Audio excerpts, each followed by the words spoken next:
What's up, everybody? Are you tuning in to the Challenge USA on CBS? Well, tune in to me, Tyson Apostle, as I break down each and every episode with my co-host, Amelia Wedemeyer. I'm also a contestant on the show, which gives you all the insider scoop. Amelia, how stoked are you to do this? Tyson, I'm freaking excited. I cannot wait to sit my butt down every single week to watch the show, then come here and recap it with you on the Ringer Reality TV podcast.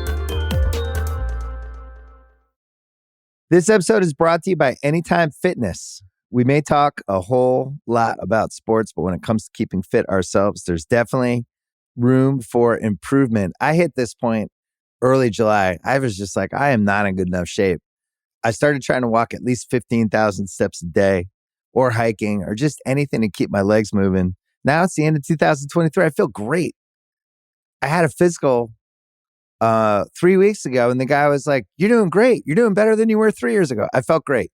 Whatever your goals are, progress is possible thanks to Anytime Fitness. Get a personalized plan and support from an expert coach anytime, anywhere. Visit anytimefitness.com to try Anytime Fitness for free. Start to train for your life. Terms, conditions, and restrictions apply. See website for details. This episode is brought to you by Read, Write, Own, Building the Next Era of the Internet, a new book from entrepreneur and startup investor Chris Dixon. If you're listening to this podcast, you know what it's like to be part of a community of fans. You value the people who play, perform, and create for everyone. Well, what if there are more ways to support them, more ways to be a fan? And what if you had even more ways to connect with the teams, artists, and other creators that you love? Even though creators make the internet valuable, how much value do they get for their work? Well, that's mostly up to a few big tech companies. Shouldn't creators get more from the platforms they make successful? More value, but also more say, more control, more ownership? Read, Write, Own explores an alternative future for the internet, one that reclaims control for creators, fans, listeners, and gamers, the people who not only use the internet, but make it useful. Read, Write, Own imagines an internet built by us for us. So order your copy of the book today or learn more at readwriteown.com. I need support staff to clear the room. Stand up and walk now. Hello and welcome to The Watch. My name is Chris Ryan. I am an editor at TheRinger.com, and joining me on the other line, he's got all the great God Butcher recommendations for New York City. It's Andy Greenwald! You mean like where you can go and get like heritage God cuts? Yeah, like cantors, you know? Oh, like the people who've been smoking God tongue for a really long time. You can get it on rye.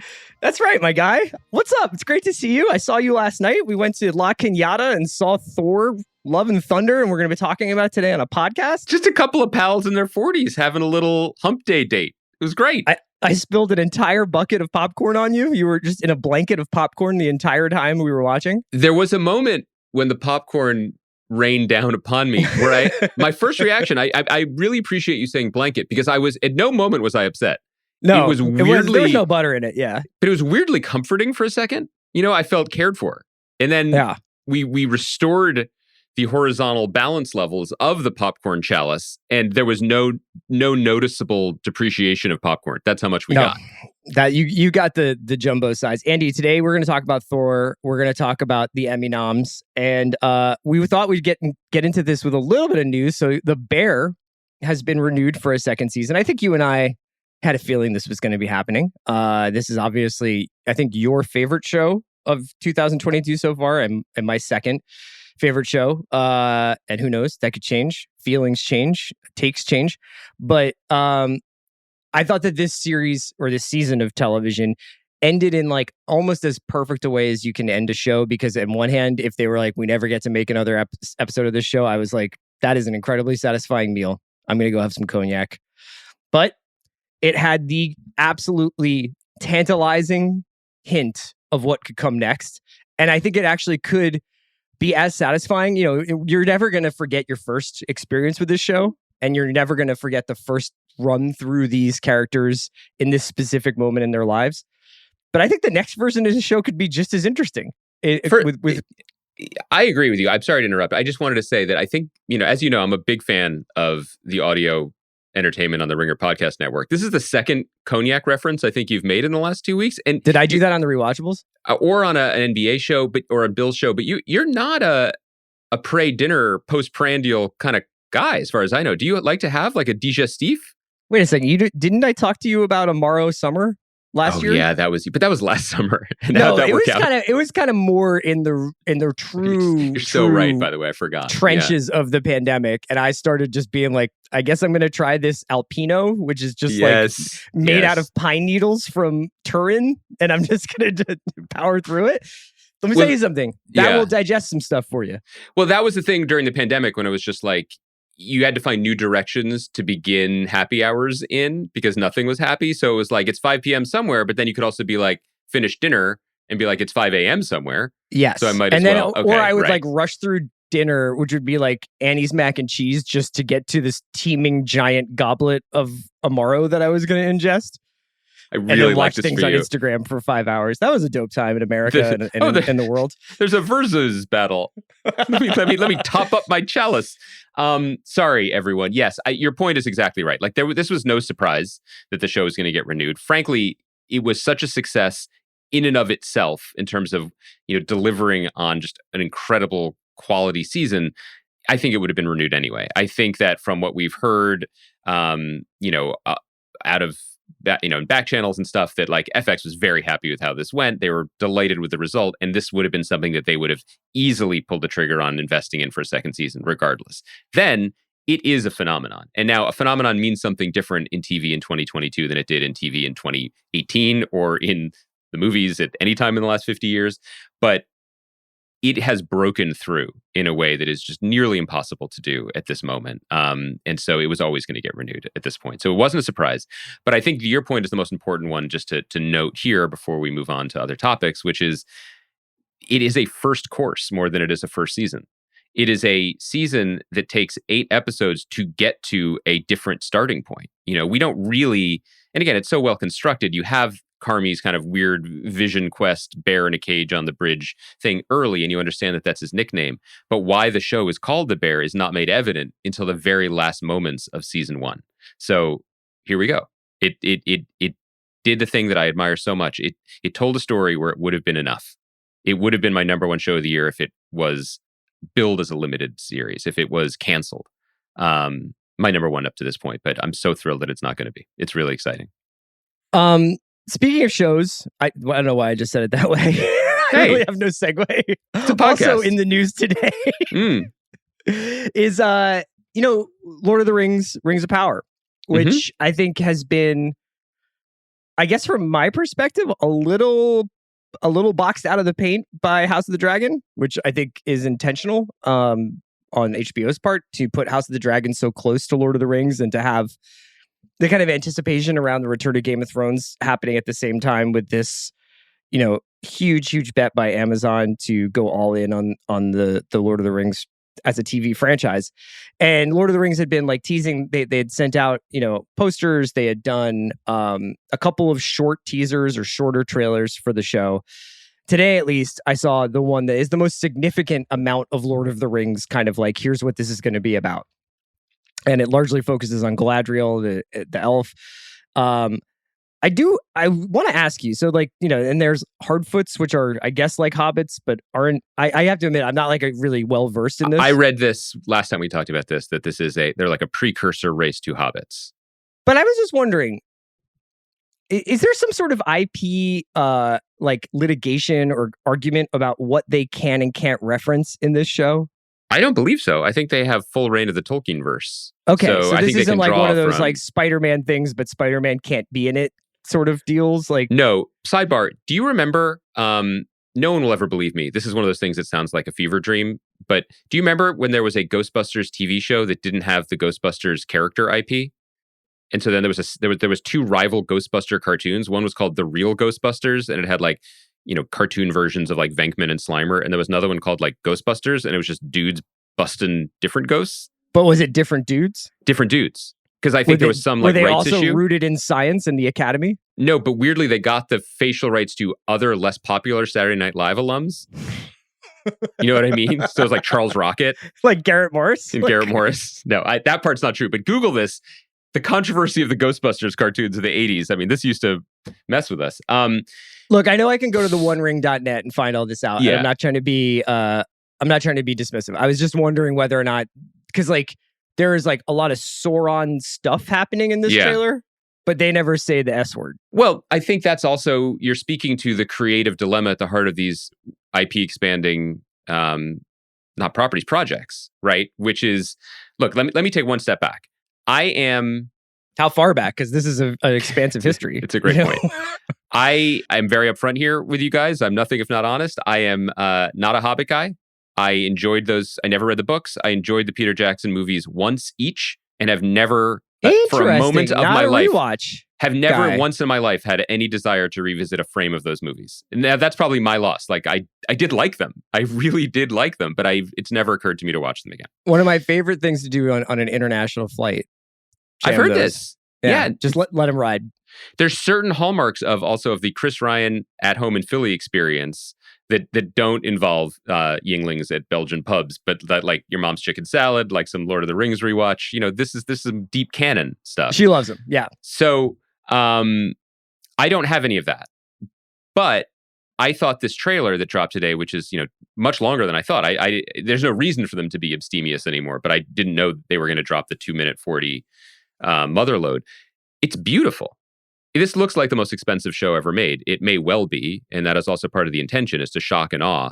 But what's curious about it to me is I was swept up in it, and I was like, this is very impressive, and it looks beautiful, and it looks considered, and it looks grounded in the thing that people love about this stuff. I do think, and this is also a choice, they are selling a world and a vibe. And one thing that I think is, I don't want to say it's smart yet because we haven't seen the results, but I think it's noteworthy about the way HBO is marketing House of the Dragon, the way they're beginning to communicate it, and even what we know about the show, is that I think they are really committed to marketing it and communicating it as a specific story. Not, hey guys, remember this place with the crazy sword throne? We're back.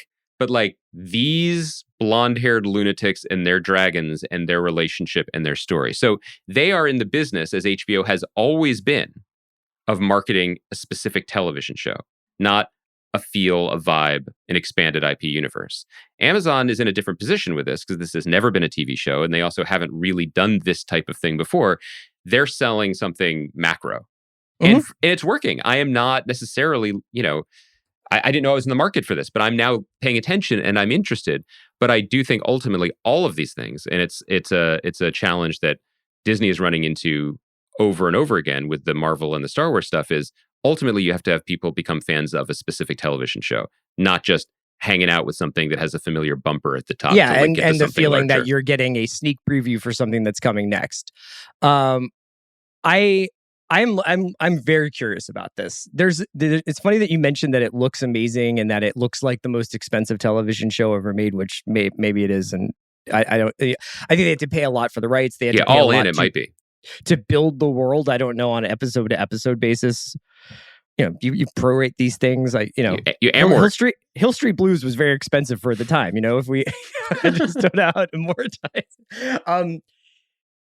I do feel like I can't get past the feeling that it's like walking through a sophomore dorm and some kid's got a poster of an elvish land up on his wall. And no matter how good it looks, I always feel that way, and I think I still have some residual scar tissue from that era of my life. Hold on. Let me just run this back. When we're watching the biopic, the period piece drama, Chris, are you the kid with the elvish poster, or are you the kid wearing the hardcore t-shirt walking past that room being like, dorks? I'm walking by, I look like Rooster in Top Gun Maverick. Yeah. And I'm like, what's up, nerds? Want a bud? Thick mustache. Yeah, right. You knew me back then. You knew what I was like. Yeah, you were. But I just want to. I didn't have any elf posters. You know at least that much about me. I mean, you led a very mysterious life. I don't know. I wanted to make it clear for our listeners, like, are you saying that it still has the like vague whiff of the Games Workshop store? It's that no matter how good it looks, it still is that. Oh yeah, I mean, right. And I felt that way watching Thor too. I was like, this might be the most amazing rendition of Zeus's palace, but like it still looks kind of like cheap to me. Well, yes, I wanted to speak to that, and we'll also make that Bifrost Bridge a little more clear when we talk about Thor. But like, my segues are off today. I'm sorry. This show looks beautiful. It looks beautiful in a way that is complementary to my memory and familiar for what these things, quote, should look like. And I am having an issue, and again, we'll punt this mostly to the Thor conversation, though, of I don't really know what I'm looking at anymore with these fantasy made up CGI worlds. I can't orient myself in the landscape anymore, and I don't feel, and they keep me at arm's length. And I can't tell if it's because the same 18 CGI houses spread out across the Pacific Basin are like working on these concurrently, or if it's because none of them innovate. They're like, okay, like put on your fantasy scrim or put on your Marvel scrim. Like each one now looks in the same visual. They're all in the same wheelhouse. Or if it's just like, give me something tactile. Give me. I mean, we'll keep pointing to it, but Dune was special for many reasons. But one of the reasons was it was plenty of CGI, but it felt sandy. It felt like that actually had some like elements affecting. Yeah, and I just am. This isn't fair. We're just riffing off a trailer now. This show could really be beautiful. Yeah, I'm actually. I think I agree with you. I was like, this looks really good. I'll watch this. There was a world in which this was kind of closer to Foundation, and I was like, this is not going to be for me. But I'm very curious about it. Let's get to the top of what we wanted to talk about. So it was, like I said, a little bit of a two parts of a conversation. We want to talk about Emmys. We want to talk about Thor. Emmys came out Tuesday morning. I have a couple of like broad stroke comments.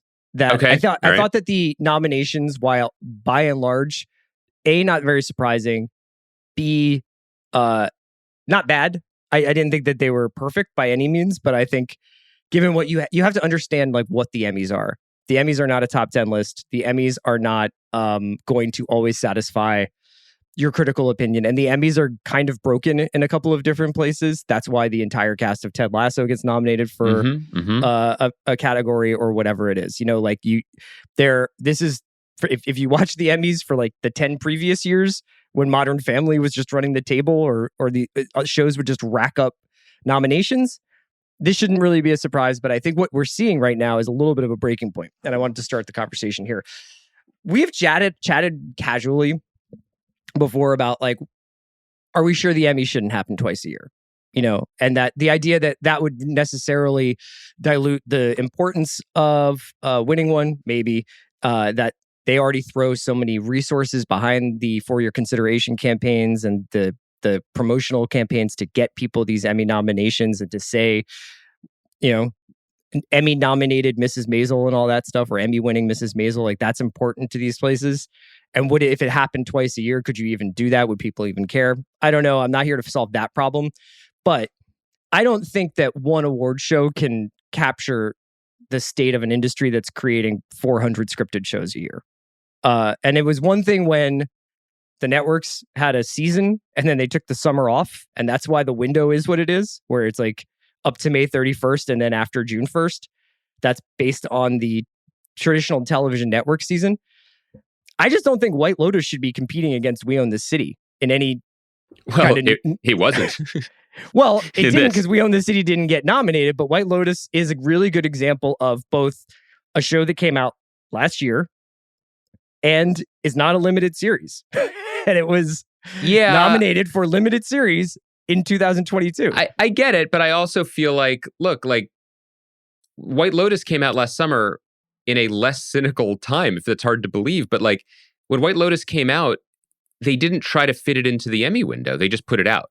If they wanted it to be the Emmy juggernaut that it was, and what did it get, like 20 nominations, you would make the argument that they would have released it at a different time in the calendar year, like closer to voting, like January, February.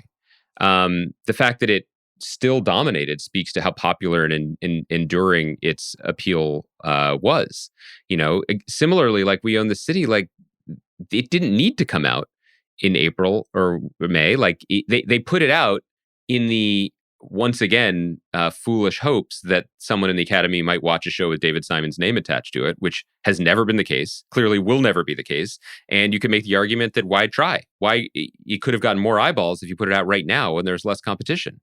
That might be a show that people need time to catch up with. Because I think when you watch the first episode and it's jumping around time shifting, you're like, well, what is this? And this is really dense. And I have 15 other things I'm watching. I think especially for Academy voters, that's the case. You can make the case exactly that it's not doing the show any favors to expect people to cram it when it is not really a easily crammed, it's a highly fibrous, dense show. It doesn't benefit it. I am going to take the opposite tack and say I think the Emmys does better than any other major awards organization or show in terms of... Such an industry guy. Well, I just think it does a pretty remarkable job of, it's a hydra. It's not a single entity, but the voting community en masse does a pretty decent job of throwing its arms around as many decent and worthwhile things as possible. There's always going to be things left out. There are always going to be things that are overlooked, but every year I find myself looking over the list and just the volume of it and being like, that's a lot of excellence in many categories that are being celebrated. So, the headlines that I think people know about already, HBO and HBO Max absolutely dominated. It led by Succession with 25 nominations. Look, who are you guys listening to? That's deserved. White Lotus had 20.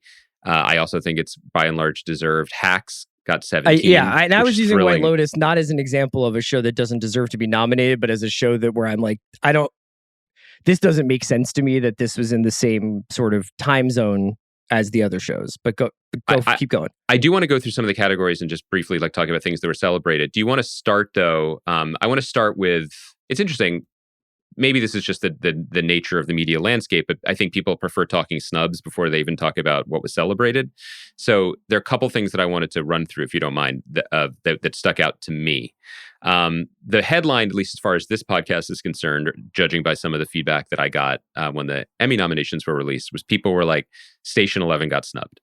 What is wrong with this industry? Why is everything broken? I'm going to stop you there and say, I don't think that's the case. So Station 11 was our number one show of last year.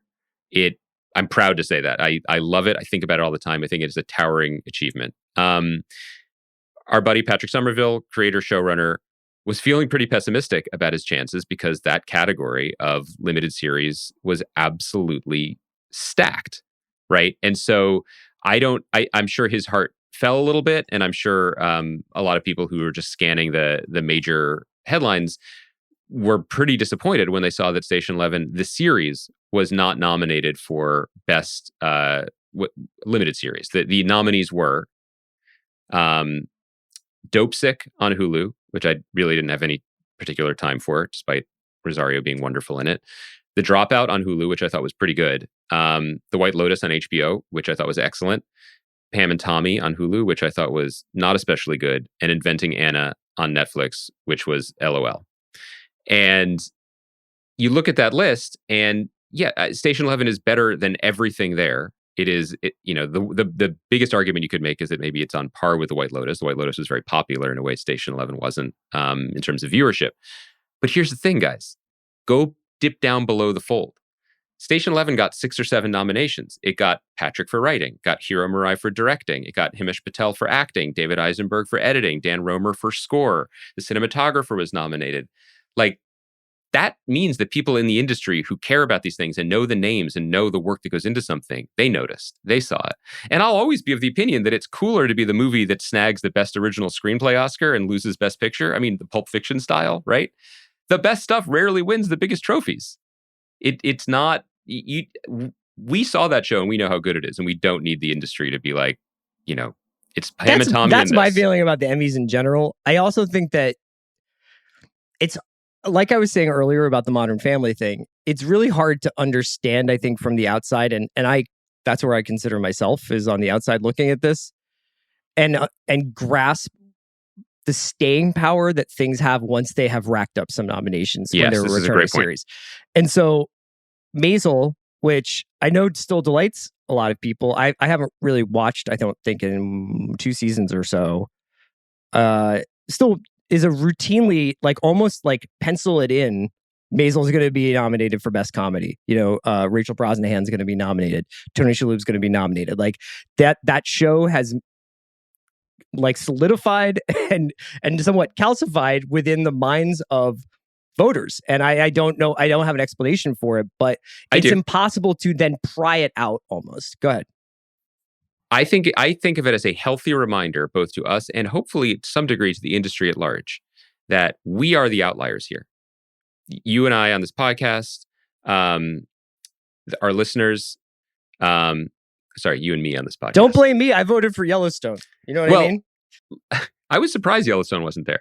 That really was a surprise to me. But the people, like if you looked at our mid-season list or our top 10 list that we do with Sam, we've been commenting about how their majority new series or new event series every year. And that is the currency that we trade in even on this podcast, right? I think the Emmy nominations year to year are an important benchmark and reminder that the majority of TV viewers, and in this case voters, watch it differently than we do. And a lot of people still watch TV the way they always did, which is, oh good, my stories are back. They think of TV as an ongoing conversation with something that is excellent over time. And I think that it's worth noting that the Emmys continue to reward ongoing series, not necessarily broadcast series, because it was notable that This Is Us, which had for the last few years cracked cable and streaming's dominance on the big awards, that it didn't make it for its farewell season. But just that people want things that they know already, and they really value the ability to continue to tell a story and find something new to say. And I support that. I support that, even while I no longer watch Mrs. Maisel. Any other specific categories that you wanted to hit? I had a couple other snubby things that I wanted to say. Like I don't think David Simon's made peace with anything, but I think that he's not surprised when his shows don't get nominated. The Wire never really was either. Yeah. John Bernthal not being nominated is borderline criminal, and a little surprising only because he is famous. And the Emmys used to go out of their way to at least consider famous people on shows. But I feel like I've been like, I feel like I've started to have cold water thrown on me because I think because of We Own the City and the Bear, and I'll be like, Bernthal is essentially like Paul Newman, and people are like, who is that the guy? Yeah, you're right. Guy? He's not famous. He is charismatic, and that may change in terms of his larger fame. But it is a very, very telling sign of what's happened over TV, just radical transformation over the last 10 years, that, you and I still remember that if a single person who had been in a movie guest starred on a sitcom as a joke, they would get an Emmy. And then the room would give them a standing ovation.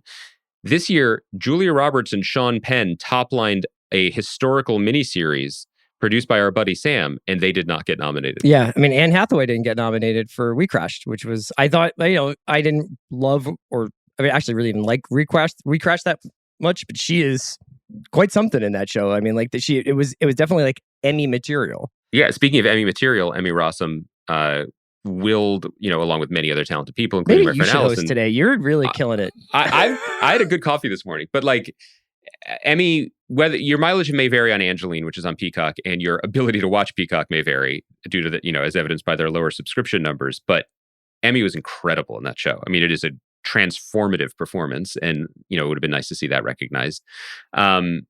Reservation Dogs, there's no version of that where that's not one of the most successful first seasons in recent memory, and we're super hyped for the second season.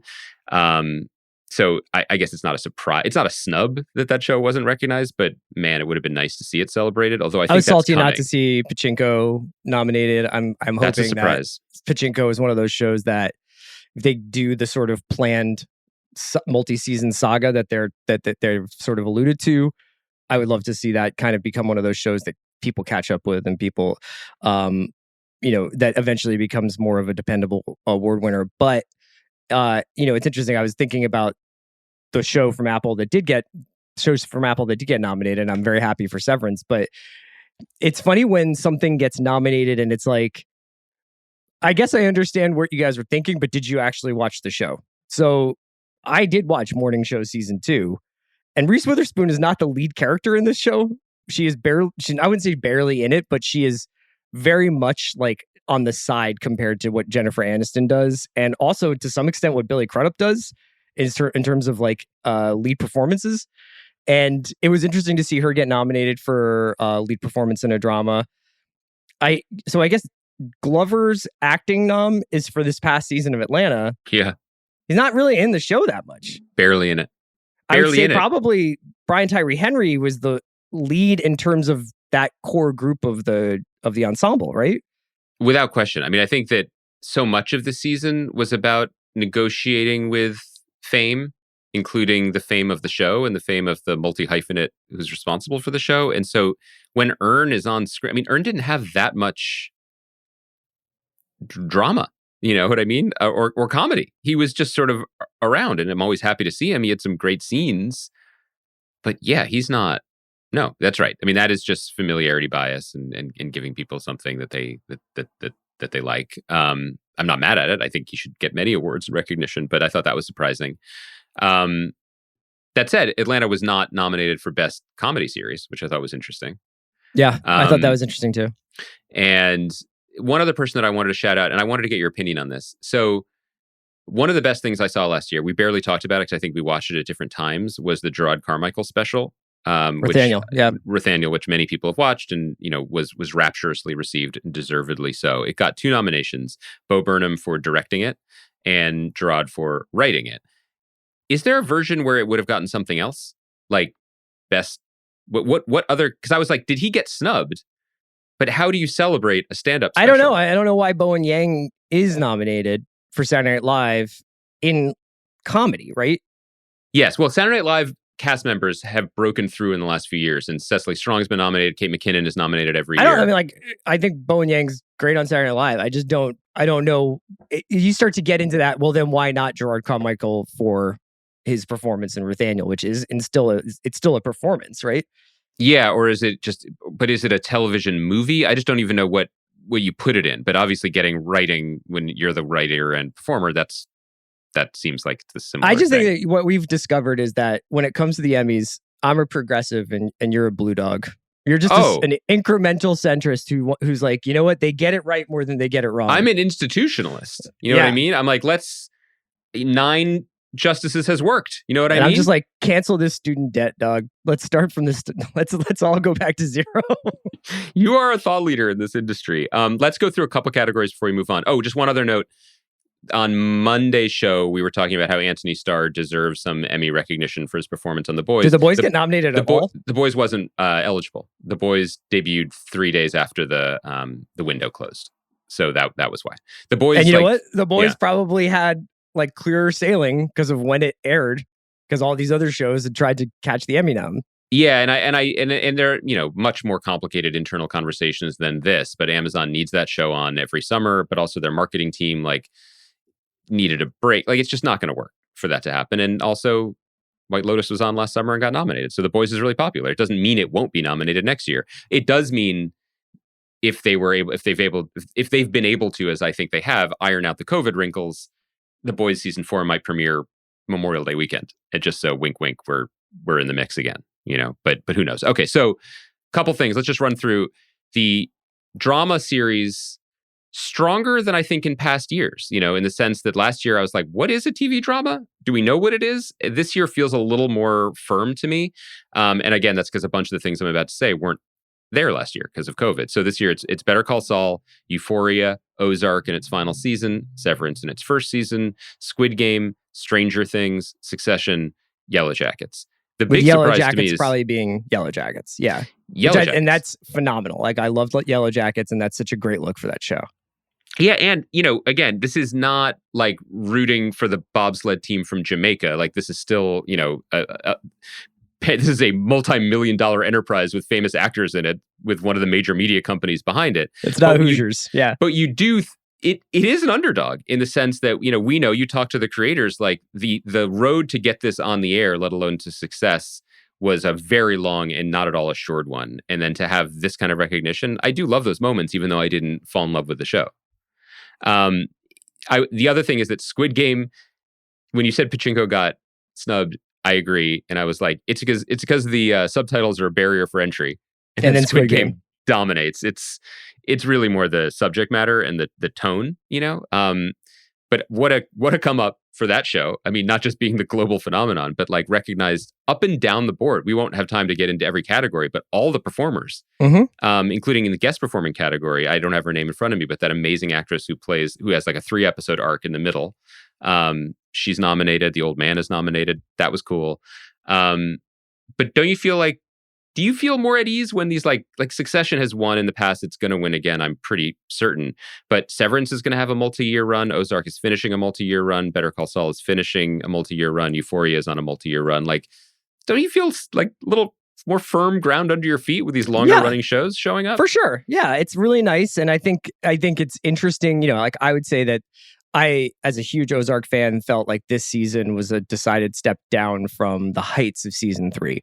That doesn't necessarily mean everybody agrees with me or that you shouldn't recognize it for its totality of its accomplishment. And that, some people might have thought season 4 was particularly good. It does feel cool to have a couple of shows that are still punching heavy in their second, third, fourth season, 5th, 6th in the case of Saul. I just think that sometimes that those things just get kind of like mechanical, And so while so for instance, I don't mean this in a mean way towards any individual performer, but when you highlight the entire cast of Ted Lasso, is it really any kind of distinction? Or the entire cast of Succession and White Lotus. I mean, there's one category that is 80% White Lotus, right? Supporting actress in a limited series or actress in a limited series. Is that Connie Britton's character? Connie Britton, Natasha Rothwell, Jennifer Coolidge, Sydney Sweeney, Alexandra Daddario, all nominated, all in the same category. That's really cool. It's super cool, but you're right in that it does crowd out opportunities to have more representation from other shows in some of these categories, but that's also the nature of it. They don't do ensemble awards, and maybe they should consider it. I just have this feeling, and again, maybe this is the particular potency or grind of the cortado I had this morning, but I just remember the last few years doing this exact pod with you, looking over the list and feeling like it's got a lot of B minuses. And Succession is an A+, but not this year. I look at the drama category that we just said, and I look at the comedy series. So the comedy nominees are Abbott Elementary, Barry, Curb Your Enthusiasm, Hacks, The Marvelous Mrs. Maisel, Only Murders in the Building, Ted Lasso, What We Do in the Shadows. It's fantastic. It's a fantastic lineup. And it helps me understand, I kind of get what comedy on TV is right now. Those shows are not all the same by any stretch. But I get that now in the same way that I kind of get what drama is now. I felt like there was kind of a lack of definition where people were just throwing stuff at the wall, and the real action was in the limited series category. And it feels like the pendulum has swung back a little bit with these shows that, like Abbott Elementary, on my mid-season best of, we adore it. In the tradition of The Office and Modern Family, the only broadcast net show nominated for any of the 3 major series awards. Has very little to do with Barry or Curb Your Enthusiasm, but I'm so grateful for all 3 shows. I love that Only Murders in the Building, a show that I think is absolutely wonderful medium feeling, and What We Do in the Shadows, which is just, we still don't even know how to talk about it because it's probably the funniest show on TV, but it's just low key in itself, and that just gets represented every year. I'm very bullish on this for some reason. I have a very good feeling about it. I want to end this by asking you off the top of your head. Give me a shocking prediction. Ooh, a shocking prediction? Yeah. I haven't considered a shocking prediction because one thing that I thought while I was prepping for this podcast is, we won't do picks because we got to milk this all summer. I just want to say, I think that in both categories. Okay, go ahead. No, you go first. In both categories. I think the things that have been like sort of dominating over the years, like specifically Ted Lasso and comedy, I think Succession in drama. I think we're going to see some new winners in those 2 categories. I think early on, I think Abbott might win in comedy. That was going to be my shocking prediction. Look at us. We're so in sync. I think Succession is going to win. The combination of deserving, because it is what you were talking about in terms of the rubber stamping year to year, that is the face of quality on television right now. And so I think that will just give it the extra votes needed to prevail. But comedy is wide open. I don't know. You correct me if I'm wrong, because I don't really I don't watch it. But the Ted Lasso second season didn't seem to have the same cultural tsunami good vibes as the first. Well, certainly not the good vibes. I think it was a much darker season. I think that it has its fans, but I think that they were like, I think that it was just a little bit more complicated. And I think that there were some side plots that people were like, is this really happening? But, we'll see. I think Abbott Elementary has a real shot. And then, we'll go through this as we get closer, as we, I look, our listeners know, like, people politic us all the time. You know what I mean? Like, people are always. I'm tired of K Street though. Like that's kind of what my whole thing is. The electioneering. But I was trying to look through this and like shout out other, like, any friends of the pod that got nominated. Happy for Adam Scott to get nominated for Severance. What if I just started like pretending like Sarah Paulson was a friend of the pod? I would love it. I wish you weren't pretending, frankly. Anything else jump out? Anything else? I mean, I found it kind of shocking that, speaking of rubber stamping, that like what is arguably the worst Oscars of all time is nominated for show, like for special. I guess that's for like Cool Under Pressure when the slap happened. I don't get it. But all right, well, we'll revisit. But I was just kind of impressed. Like it was such a mess, April, May, and June. And it shook out in a way that I think is hard to be angry about. You can certainly feel slighted because there's just simply isn't enough space for everything that people love. But I thought that, I thought in the end, they did a pretty decent job. This episode is brought to you by Mint Mobile. New Year's resolutions are fun the first couple of weeks. Then you kind of maybe conveniently forget about them halfway through January. No shame. It happens to us all. But this year I have a foolproof plan, at least when it comes to saving money. Just switch to Mint Mobile and you're done. Goal accomplished, because for a limited time, their wireless plans are $15 a month when you buy a 3-month plan. The great thing about Mint Mobile is there's no jaw-dropping monthly bills or unexpected overages, and all plans come with unlimited talk and text. Get this new customer offer today at mintmobile.com/watch. Additional taxes, fees, and restrictions apply. See Mint Mobile for details. This episode is brought to you by State Farm. You might say all kinds of stuff when things go wrong, but these are the words you really need to remember. Like a good neighbor, State Farm is there. They've got options to fit your unique insurance needs, meaning you can talk to your agent to choose the coverage you need. Have coverage options to protect the things you value most. File a claim right on the State Farm mobile app and even reach a real person when you need to talk to someone. Like a good neighbor, State Farm is there. Have you ever spotted McDonald's hot, crispy fries right as they're being scooped into the carton? And time just stands still. Ba-da-ba-ba-ba.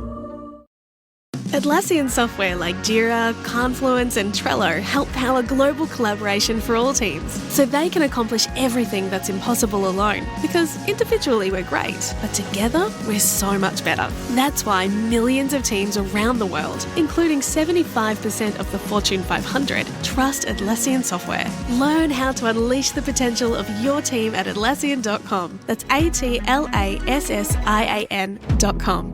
Atlassian. Let's talk about Thor. Yeah, we went to a movie. Just do you think the two of us. Do you think Taika Waititi did a pretty decent job on Thor? Okay, so I'm torn about this. I really want to find new ways to talk about this stuff because I don't think that this movie was as. I don't think I'm not angry. I don't think it was like rancid or abhorrent or like a problem of the culture. I do think that do you think it's worth mentioning the circumstances under which we saw it in terms of like the technical difficulties of the theater that we were in? Well, sure. But just to finish the thought, I just want to say that I do think the guys, is Marvel okay?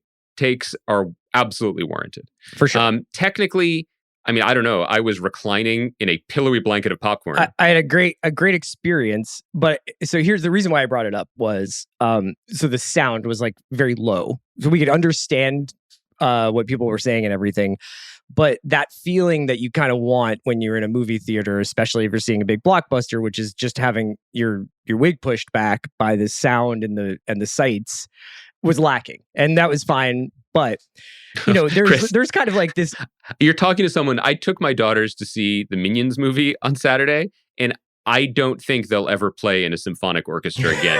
I have never experienced decibels that loud. That we went with friends of theirs, and their parents are smarter than I am. They brought those headphones that like cool indie rock kids wear when they go see their dad who's in the National play. Right, you know, right. They wore those to the last row. Do you think the guys in the National know that they have kids out there? They got kids in every city, man. That's why they're called the National.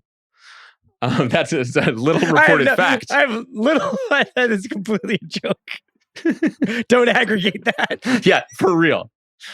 But I was okay with the lower volume at my advanced age. The reason why I ask is because I went and saw Top Gun for rewatchables purposes again. Great podcast, by the way. I felt like my chest cavity was going to cave in, and I was like alone in a movie theater in Glendale, just being like, "Wow, I'm really losing it."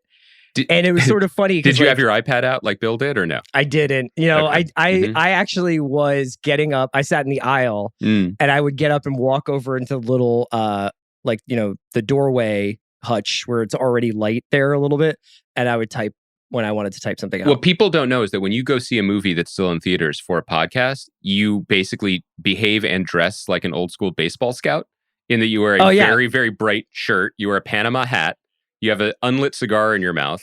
And I have my radar gun out just to see how long the scenes are taken. The reason why I'm saying this is because I recall a moment a couple years ago. I was in a bar and Goodfellas was on mute on a small TV above the bar. Mm-hmm. And I was like, I basically lost my train of thought with the person I was with and just started watching Goodfellas on mute like an asshole. But I was like, you can watch Goodfellas on mute on a 10-inch screen and be like, that's a good movie. Yeah, yeah.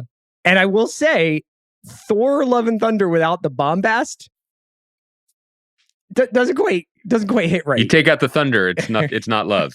Yeah. So I agree with you. I would love to find like a more elegant way of talking about the issues plaguing these movies and TV shows without being like cranky old man, or in my day, Indiana Jones used to outrun a boulder and that we were happy with that. So here's the thing that I think I want to start with. I want to start with a question you asked about Taika specifically, because Taika is someone who I think is enormously talented and who I have a lot of time for his sense of humor and his approach to things. We just talked about What We Do in the Shadows and Reservation Dogs, 2 shows he executive produces for FX. And, he was the tonic that this franchise needed with Ragnarok, which was a fantastic movie. Frankly, I just think it's great. Like, not even in the scheme of Marvel things, but one of the few that you could carve out and be like, this is a good time and it knows what it is. But I want to say that the circumstances, even though that was only, 4 years ago, I believe, are quite different. Mm-hmm. The Thor franchise, solo franchise, was a joke and an afterthought. People pile on, although there's now a lot of competition, but for a number of years, Thor 2 or Thor: The Dark World was the nadir of the MCU. There was no reason for the movies to exist. So you could turn to someone like Taika, who's like, I have a reason for it to exist. He's a fucking space god with a hammer. Let's go. And make something bright and poppy and fun. And that was truly kind of surprising and joyful. So that's his MO. The brief he was handed here is very different. This, I don't even know if we should, I'm not saying this in a Martin Scorsese way. I do mean this literally, and I'd like you to answer it. Is this a movie? What is a movie now? Because this piece of content had a narration device delivered by Taika's rock character Korg, who is much more popular in his mind, I think, than in the larger universe. It had multiple flashbacks both the Christian Bale origin story, and then a long-running flashback to aspects of the Thor-Jane relationship that was non-canonical, or like that wasn't in the other movies. Sure. Right? Yeah. It also had like 3 different plot points, plot threads. There was the Jane has to both get sick and then become Thor and then meet Thor again. Also, the movie could start. It had so many on-ramps that the movie itself felt like a small, like, where do the people sit? The tower at the airport, like that. The air traffic control tower? Yes, that's the size of the actual movie, where all the threads come together and they're standing in a black and white room with Christian Bale doing Voldemort cosplay, being like, maybe choose love mate. Like, and then, so that's, I don't know how anyone does that. And going into it, I was like, maybe the best way to do something that impossible is to have someone who truly doesn't give a fuck like Taika. And it's just like, we're just going to laugh all the way through it. And we're going to joke all the way through it. And we're going to hang lanterns on how absurd all of this, turn on a dime plotting is. But at a certain point, you're doing so much energy, you're sweating with all this construction to reach a point where you're like, but also because we're laughing or trying so hard to laugh and have a good time that literally nothing matters. Yeah. It was bizarre for something to be this labored and inessential. And it's so different from what Ragnarok was in that regard. I don't think he did a bad job. I think he did a Taika job in an impossible situation. There are certain elements that I think these movies go back to that you're touching on. Like they like when they need to, they can always do this, right? So they can always have, a diversion subplot about the characters needing to get this secret or sacred totem to be able to do the last fight. Like you can kind of see the superstructure of these stories become more and more clear as like the years go on and you've seen 20, 25 of them. You're like, okay, like I know what this is. It's the J.J. Abrams. You got to get the MacGuffin. You got to get the rabbit's foot.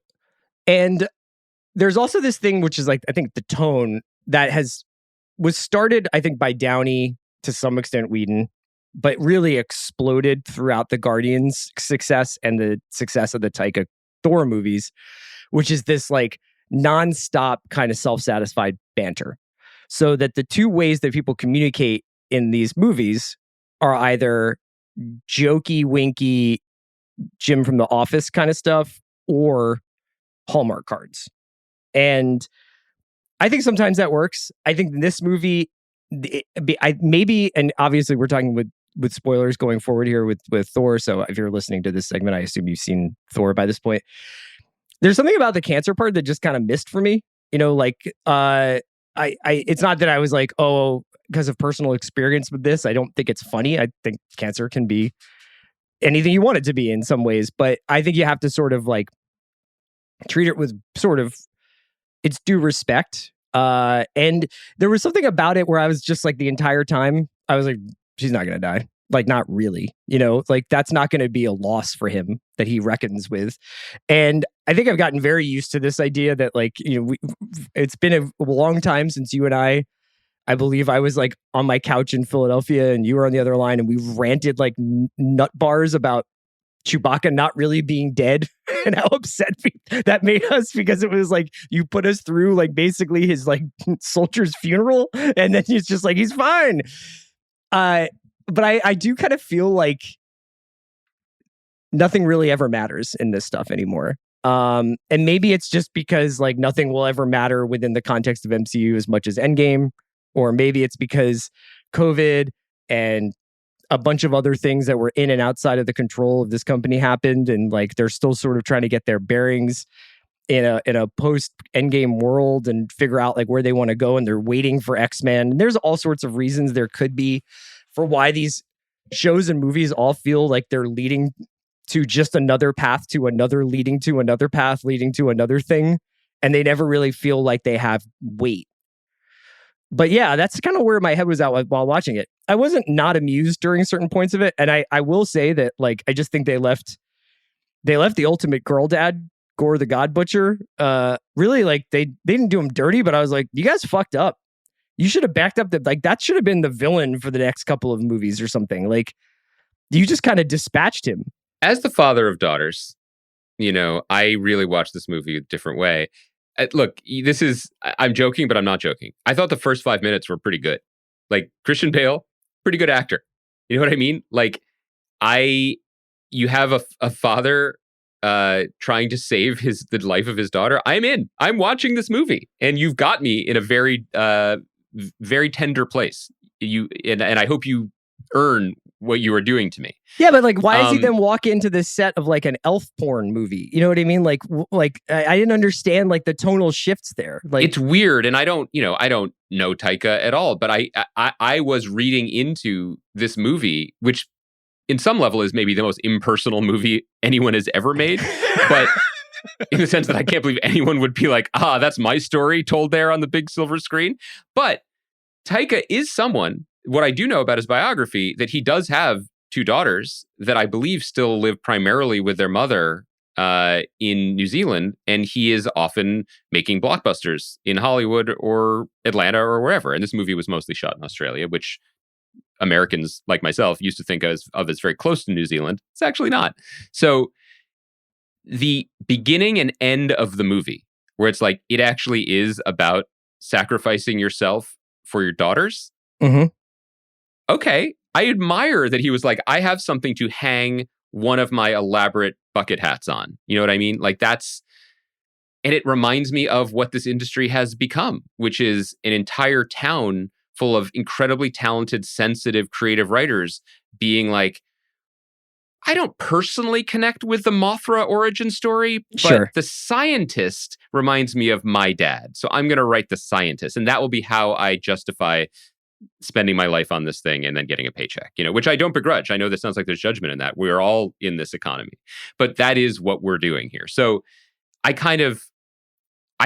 felt those scenes, but the entire enterprise was just otherwise so glib and so hollow and so self-congratulatory that it didn't land. You know what I mean? Like, there really is no there when absolutely everything is a cutaway joke. Everything, and I like jokes. I appreciate that. I would rather this than a Snyder cut. But guys, can't we find a balance now? I'm a little bit lost where I don't know who's holding the compass anymore, and I don't know if anyone is. It felt like there's half a movie that was like very labored over and really thought through, and then there's half a movie that was like LOL, sure. And I think Joanna and Sean did a really good job talking about this on Big Picture, where it was kind of like the difference between the gore, black and white, and Joanna went into detail about this new technology that they used to shoot that sequence and how kind of evocative and stylish that was. And, Sean talked about how like that's kind of like what he wishes these movies would try to do every once in a while, is just like take a home run swing, because you can throw it in the middle of the movie and not have it be like, well, I honestly, that if that had been the finale of the film, that would have been breathtaking, because that's something you haven't seen before. I've seen the villain versus 3 heroes without knowing like what makes Gore really powerful other than this sword, like just get it out of his hands, I guess, which is something that they finally understand at the end of the movie. But that's not that much different than the end of WandaVision or the end of anything, where it's just like, bang, bang, bang, we got him finally. But now we have an understanding of who he is. But no, go ahead. What were you going to say? No, please finish the thought.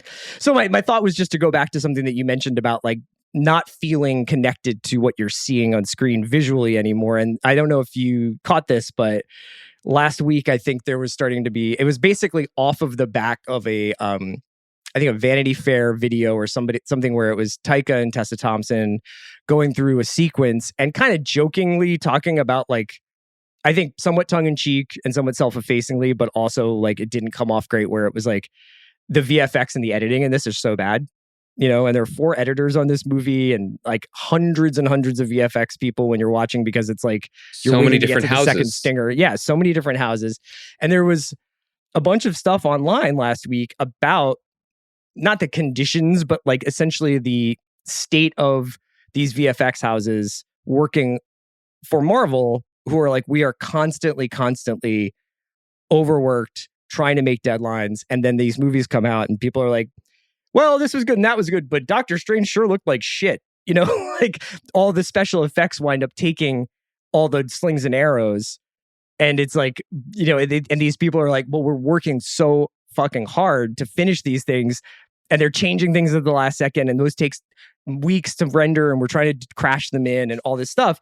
And I kind of felt like I could see that in this movie. I could see that in the difference between how one sequence, like the Gore Shadow Realm sequence looks versus the Russell Crowe sequence, where I was just like, are you guys pulling my fucking leg? Like, what is this accent? What is this? What are these outfits? Like, why? But are also, people... like, look behind Tessa Thompson, which you don't want to do because she's awesome and holds the screen. But if you do look over her shoulder, the chair she's sitting on looks like something made out of like construction paper and felt at my daughter's preschool.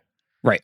You can't spend money everywhere, and you can't spend thought everywhere. But then maybe you should reconsider what it is that you're actually doing here. And look, do you remember? I know you remember when we were kids, and there were 100 years ago. And we believed in the Greek gods and they mattered. No, okay. But when we were kids, obviously fewer movies, totally different time. But at the end, if you did stay for the credits, because maybe you liked the song or you wanted to finish your popcorn or it was air conditioned, not because there was a stinger because that didn't exist, you'd be like, oh shit, Industrial Light and Magic worked on this. That's why the water people in the abyss look good. Because they were the only game in town.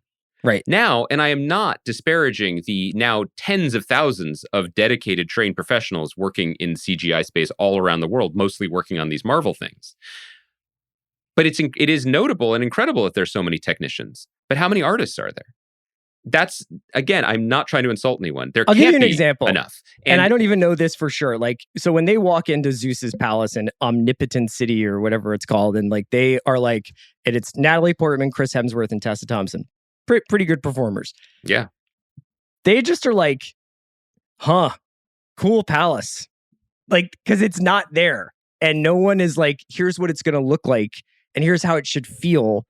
And, you know, they're like pointing out and they do the God of Bow joke, which, you know, is one of those jokes that is like, that's a good whiteboard joke that completely shatters like the moment. You're just like, none of this shit matters. Which is the same thing with everything where like the Hammers are jealous of each other. I was like, you didn't need to commit to that one. Yeah, I mean, like even the goats, that's a good joke once, maybe twice, maybe even 25 times if you want to do the Will Ferrell dying in Austin Powers thing. But like instead, it's just like, so these goats are like really useful at dragging this. So you and I were talking about this. We are now 3 Marvel movies in a row in which there's a major sequence of space wolves fighting in the dark. Yeah. Eternals, Doctor Strange, and this. Now, get your space wolves straight. Why can't they just be one type of space wolf? Did the Shadow Realm space ghosts have a different ideology than the space dogs and the Eternals? If you can't think of a better, you know, red shirt, except CGI monster for your characters to blithely destroy it violently because, you know, there's no moral stakes to them because they're made up cartoon dogs, fine. But maybe don't do them then. And I guess there's also a reason that I don't understand why they have those fights at night. I think it's because it hides mistakes and you don't need to, it probably costs a lot less. Let me tell you why. Watch the scenes in the Eternals that happen during the day. Great call. That you just answered the question. I'm done. But like, it is visually exhausting and it's visually boring at this point, you know? So I wish that there could be someone could come in and be like, here's a different They've been doing this since the beginning, though. I mean, like the Chitauri, it's not like I'm like, Chitauri. Like those guys, classic Chitauri move here. But you were like, oh, Tom Hiddleston. That's fun. Mm-hmm. So I think broadly speaking, it feels like, I mean, there's a couple reasons why, and I love this is a conversation. Like, what is Marvel's, what's wrong here? And you know, the answer from the Disney shareholders would be absolutely nothing because this movie made $140 million already or whatever it did in its first weekend. But something is rotten in the state of Georgia where they film most of these things. And to me, I think there's definitely there was a cockiness issue that we have cracked the code of how to make movies in a way that are universally popular and adored, and we can continue to do it even as we ramp up scale. I think that they were clearly not correct about that. But I think that then there's the secondary problem, which is what story are you telling? For all the celebrated, we're telling one story that's going to culminate in Endgame, and then being like, now we can just have fun. you've built these movies not as standalone movies. You've built them as delivery systems for a larger story. And I don't understand what the larger story is or what it could be or even what I want it to be. And I understand why super fanboy water carriers are like, wait till you see the team Julia Louis-Dreyfus is putting together in the end credits of TV shows. And I'm like, okay, a team of Florence Pugh and Wyatt Russell. I can't wait to watch that miniseries on my television sometimes.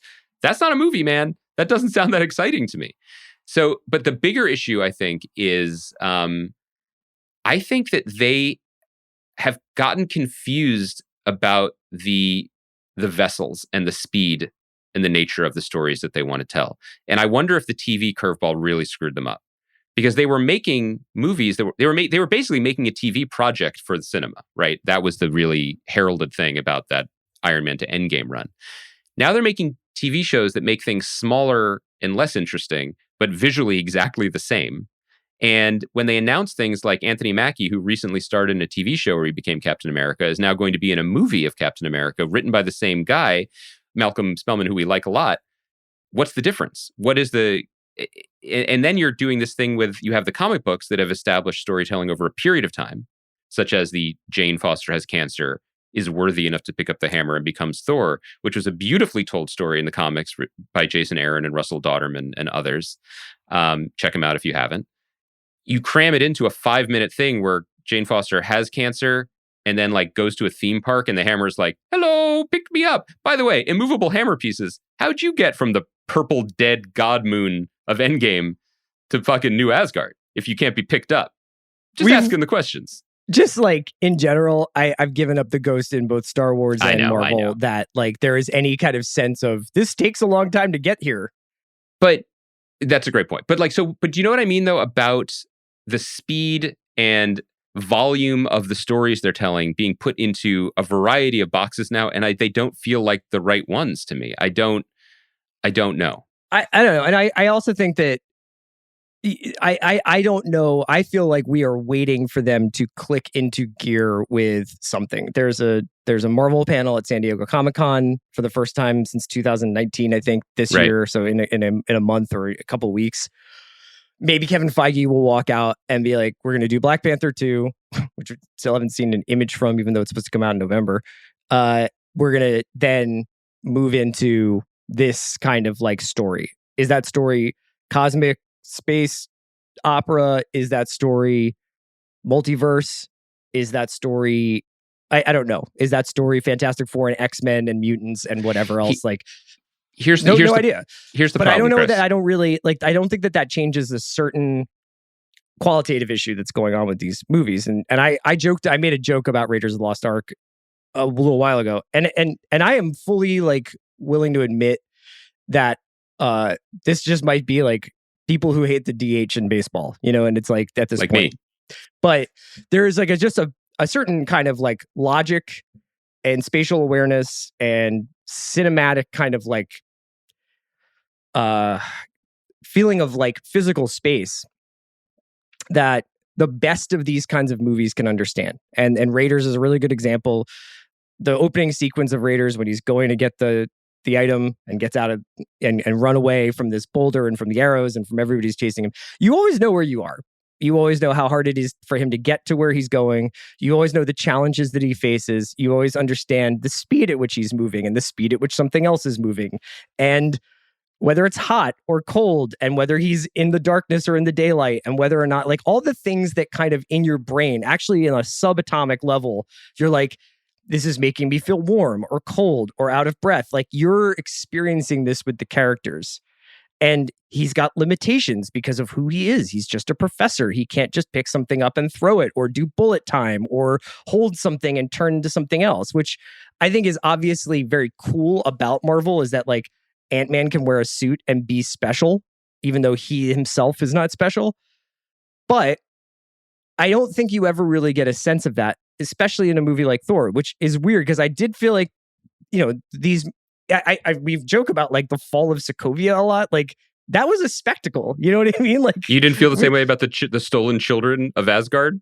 No, but like when they drop the city, you're kind of like, oh, okay, like this feels important and terrible. And I bet like they have to try and fix this. Like I don't feel like you ever have like that sense of space and time and feel and texture when not everybody can kind of do what everybody else can do. And the only thing that really matters is at the end of the movie, like there's some sort of like two beams shot at one another and then the good side wins. I totally agree with that. And I'll say one more thing about the problem that they're facing now. I think the wrong takeaway that Kevin Feige and his team may have learned from their massive success was that they fixed movies. They outsmarted movies. They 4D chessed movies. And I think they're wrong. Because what is there to hope for and build for in the next iteration? It seems almost entirely based on fanboy goodwill and imagination, which is to say, you can tell me it's all going to be about the Fantastic Four and the X-Men, but why should I care about that? And I care about the Fantastic Four and the X-Men, but you haven't cast them yet. I don't know what you're doing with them. I don't know who they are, and I don't know why I want to spend time with them on the movie screen again. Because I'm sorry to say this, Chris Evans isn't walking through that door. Bob Downey Jr. is not walking through that door. Chadwick Boseman, sadly, is not walking through that door. And for as fun as it was for all the movies to fold into one story, I don't care about Thanos. And I think the majority of the people who contributed to the multi-billion-dollar haul don't really in their hearts either.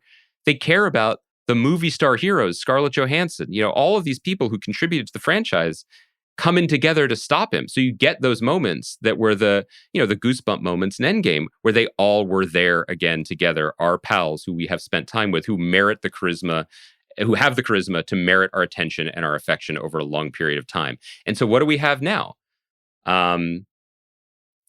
I guess we have Kate Bishop as Hawkeye. No disrespect, but that's fine. We have Brie Larson.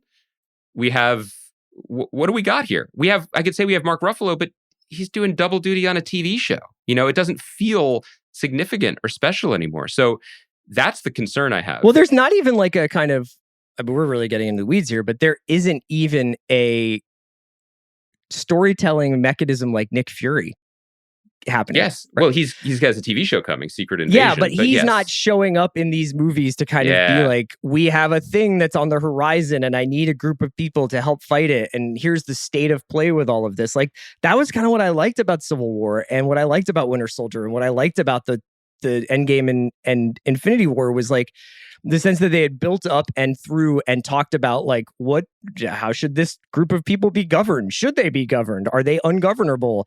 What's our responsibility? Is it always to, and I like that was pretty engaging.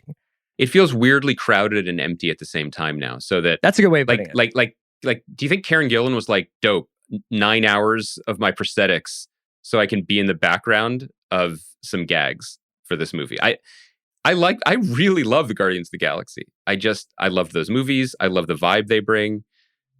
I don't know what they were doing in this one, other than, I hope, cashing a significant check just to dance around in the background. Like, Bautista has to have his whole body painted for him to be like, hello, goodbye. I don't know. I asked you at the movie, I was like, do you think Bradley Cooper spent an hour in the booth for this performance? And you said it was a voice memo. It was a voice memo. He's making Maestro, dog.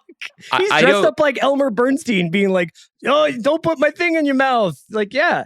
It's such a weird moment. And I know that people grow weary of us picking nits and complaining about it. But I will say for this one, specifically, I am pro the Marvel Cinematic Universe experiment. These movies have given me real joy, not just because I read all the comic books. I love the audacity of the storytelling experiment, and it's exciting to have these different chapters and looks and takes and tries and people getting involved to look forward to.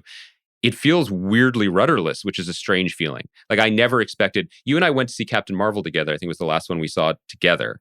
And I did not like that movie. But I don't remember turning to you multiple times being like, do you think it's over yet? Or do you think it's almost over, the way I did with this one? Because then we get to the point where, like, Thor, all the Thors can just travel wherever they want, whenever they want. They don't need space goats, I guess. They could just go there. Gives Thor power to a group of children who should be scared, but instead are like, cool, I'll use my stuffed bunny to annihilate space dogs. It was so beyond I don't even know what's happening anymore, space, that it leaves you feeling a little strange and used up. That's a great place because I feel like we both feel used up after this podcast. I do. Thank you so much to Devon for filling in for Kaya this week. All right, Andy. So we'll be back on Monday night with our customary Better Call Saul episode. Really looking forward to doing that. In the meantime, I hope everybody has a great weekend, and we'll talk to them then. I can't wait, Bransky's.